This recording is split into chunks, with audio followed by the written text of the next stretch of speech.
The crowd inside the America's Got Talent theater buzzed with energy as the next contestant stepped onto the massive, brightly lit stage. The air was filled with chatter, laughter, and the faint hum of anticipation. From the shadows emerged a young Filipino man dressed in a white, glitter-covered Elvis Presley jumpsuit, complete with a high collar, a fake rhinestone belt, and black slicked-back hair. His outfit seemed both daring and outdated, and as he walked nervously toward the center of the stage, a wave of soft laughter rippled through the audience. Some people smiled mockingly, others whispered to their friends, unsure whether this was a serious act or a comedy performance. The judges exchanged quick glances, their expressions a mix of amusement and curiosity. Simon Cowell leaned back in his chair, smirking slightly, as if already predicting what was about to happen. "This should be interesting," he murmured under his breath, loud enough for the microphone to catch.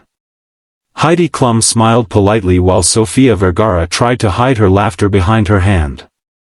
Howie Mandel tilted his head, giving the contestant a supportive nod. The Filipino Elvis adjusted his microphone nervously, his hands trembling ever so slightly. For a moment, he looked like a man out of time, an echo from a forgotten era trying to find his place in the modern world. The spotlight hit him squarely, highlighting the sparkle of his suit as he took a deep breath.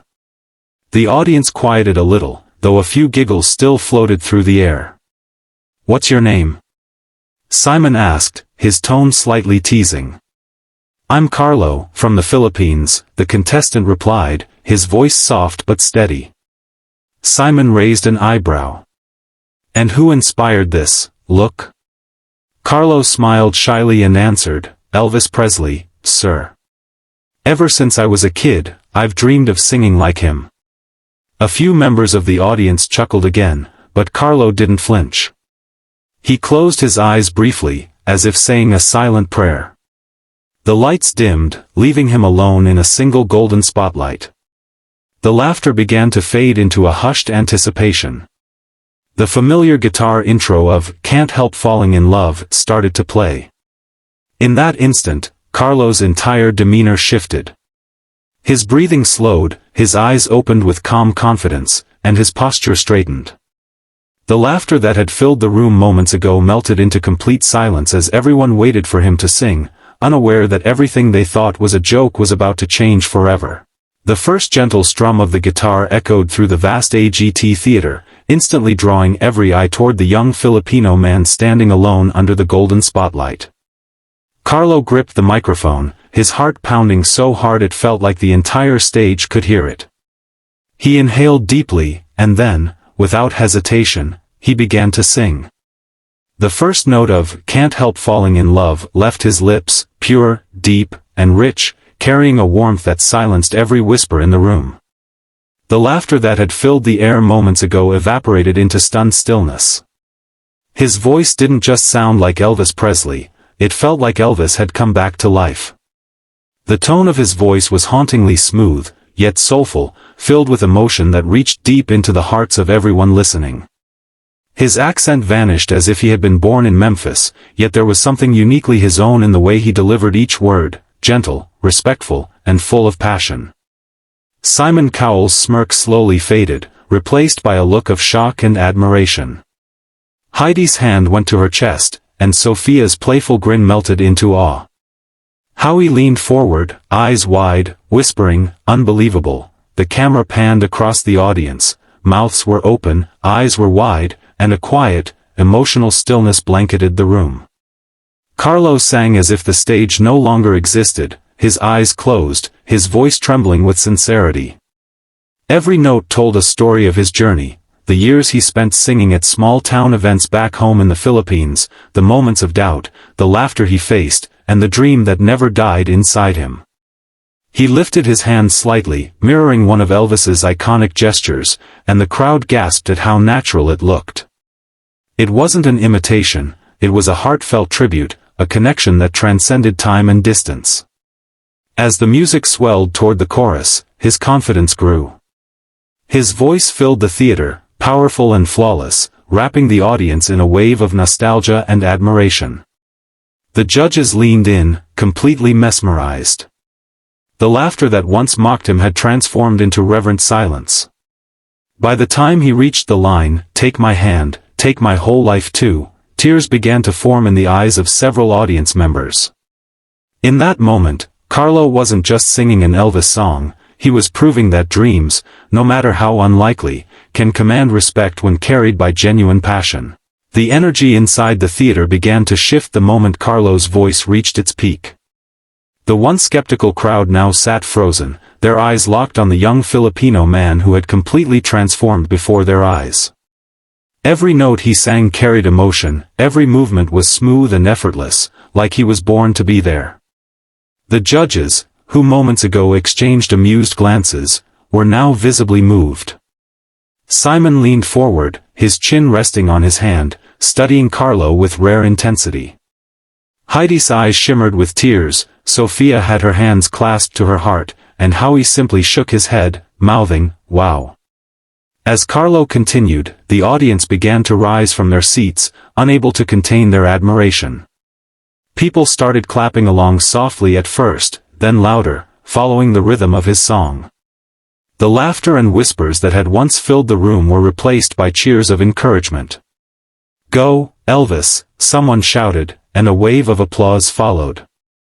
Carlo smiled mid-performance, his confidence blooming with every sound of approval. The spotlight followed him as he moved across the stage, his steps confident, hips swaying in that familiar Elvis rhythm that made the crowd erupt in joy. By the second chorus, the entire auditorium had transformed into something magical. It wasn't just a performance anymore, it was an experience, a shared moment of awe and disbelief. People waved their hands in the air, their faces lit up with emotion. The camera zoomed in on an elderly man in the audience wiping away tears, whispering to his wife, "It's like hearing Elvis again." On stage, Carlo gave everything he had, his voice soaring through the high notes, his body language commanding, his eyes filled with gratitude. When he reached the final bridge, the crowd was on their feet, clapping and shouting his name. Simon Cowell exchanged a look with the other judges, nodding slightly, acknowledging that they were witnessing something truly special. The energy in the room was electric, hopeful, emotional, and unforgettable. Carlo's dream, once met with laughter, was now lighting up the entire theater. His voice echoed through the hall, not just as a song, but as a statement of triumph. The boy who was once doubted had turned disbelief into admiration, and mockery into standing ovations. As the music reached its final verse, the theater fell into a hushed stillness. Every person in the room seemed to be holding their breath, waiting for the last note. Carlo's voice carried a rare purity, strong yet tender, filled with emotion that reached straight into the heart. The spotlight illuminated his face, glistening with sweat and tears, as he poured every ounce of passion into the final lines of "Can't Help Falling in Love." His voice trembled slightly, not from fear, but from the sheer weight of the moment. When he sang the last words, his tone softened into a whisper that seemed to hang in the air long after the music stopped. For a brief, breathtaking second, there was absolute silence. The audience stared in stunned awe, as if their minds were still trying to process what had just happened. Then, in an instant, the theater exploded with applause. The crowd jumped to their feet, cheering, screaming, and clapping with unrestrained joy. Some people were crying, others were shouting his name, and the energy inside the hall was electric. Carlo, overwhelmed by the reaction, brought his trembling hands to his face, trying to hold back tears. He looked out into the audience, thousands of strangers now cheering for him, and his lips curved into the purest, most grateful smile. Simon Cowell, who had begun the audition with a smirk of doubt, stood up slowly, clapping with genuine admiration. He leaned into the microphone and said, "I was ready to laugh at first, but that was pure magic." Heidi wiped her eyes, whispering, "Beautiful," while Sophia shouted, "That was unbelievable." The crowd's cheers grew louder, their energy echoing through every corner of the studio. The same people who once mocked his costume were now chanting his name with pride. Carlo bowed deeply, emotion shaking his shoulders. He tried to speak, but his voice cracked. "Thank you," he whispered softly into the mic, his accent shining through with sincerity. Simon smiled warmly and said, "You didn't just sing like Elvis, you became Elvis for a moment. That was one of the best surprises we've ever seen." The applause continued for what felt like forever. Gold and blue lights danced across the stage as Carlo stood there, soaking in the dream he had chased for so long. In that shining moment, the laughter that once surrounded him was replaced by the thunder of admiration, and a humble Filipino singer stood tall as a star. The roar of the audience had barely begun to fade when the judges exchanged emotional glances.